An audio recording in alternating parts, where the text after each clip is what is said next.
Dahil po sa pagkakasangkot sa krimen ng ilang menor de edad, pinag-aaralan ngayon ng isang komite ng Department of Justice na pababain sa 12 taong gulang ang edad ng mga pwedeng managot sa paglabag sa batas. Pero tingin po ng Commission on Human Rights at ni DOJ Secretary Laila De Lima, hindi po nararapat ang hakbang na ito. Ang mainit na balita hatid ni Oscar Oida.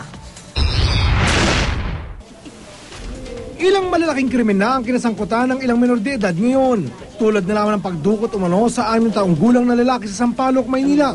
At ang suspect sa krimen, solvent boy sa pangunguna ng isang 15 taong gulang. Edad 15 rin ang babaeng suspect sa pagpatay sa isang plant manager sa isang motel sa Pasig City. Katulong pa raw niya ang isa pang menor de edad sa pananaksak sa suspect. Pero kahit may nagawang krimen, hindi pa rin pwedeng kasuhan dahil sa kanilang edad. Kaya naman pinag-aaralan na ngayon ng Criminal Code Committee ng DOJ na ibaba ang edad ng mga hindi makaliligtas sa criminal liability.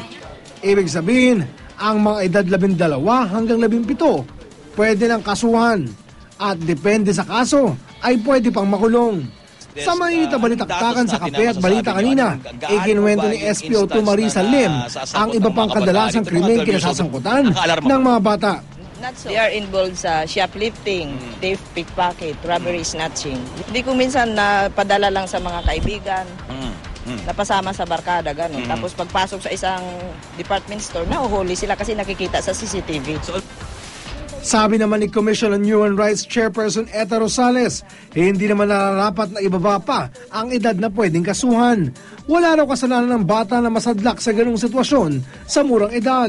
Ang bata, hinuhubog pa yan eh. Hindi pa yan buo. Kumbaga hindi pa yan yung Hinog, hindi pa hinog, hindi pa siya hinog. Oo. So, kaya nandoon yung ginagabayan tayo ng the best interest of the child na sinasabi. Ang ibig sabihin nun, gagawin mo lahat ng paraan upang sa ganon, ang paghubog sa bata, may sasakatuparan mo yung talagang tunay na pagkatao ng bata. Bagay na sinang-ayunan din ng mismong sekretary ng DOJ na si Laila De Lima. I've always been really against any lowering of the age of criminal responsibility. Bakit ho ang paparusahan natin ay yung mga bata? Na ang kakulangan ay nasa atin. Ang kakulangan ay sa mga adults, ang kakulangan ay sa society, sa sistema, etc. Ipinaliwanag din ni De Lima ang inisyatiba ng kanilang kagawaran tungkol sa panukala. Alam niyo na there is this Criminal Code Committee which was tasked to come up with a new modern penal code. And I was asking them bakit yung ginagawa yan na lalo na sa human rights community and sa international human rights community ay hindi acceptable yan. Ay in-explain naman nila sa akin ay it doesn't mean na ikukulong na yung mga juvenile offenders between 12 to 15. Iba lang daw ang treatment. May mga, yung iaano talaga sila, iba ang pag-handle sa kanila. Tama lang naman ikulong siya eh.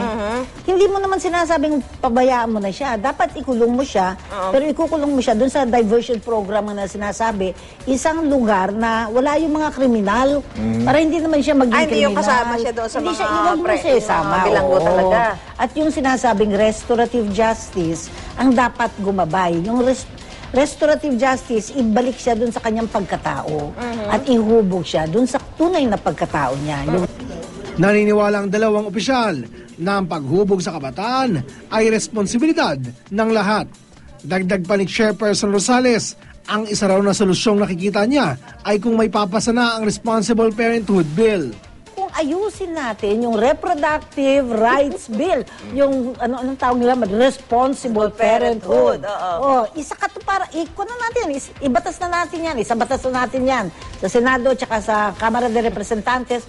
Ang laki ng solusyon nito upang sa ganun mabawasan ang mga babies na hindi maalagaan ng mga magulang.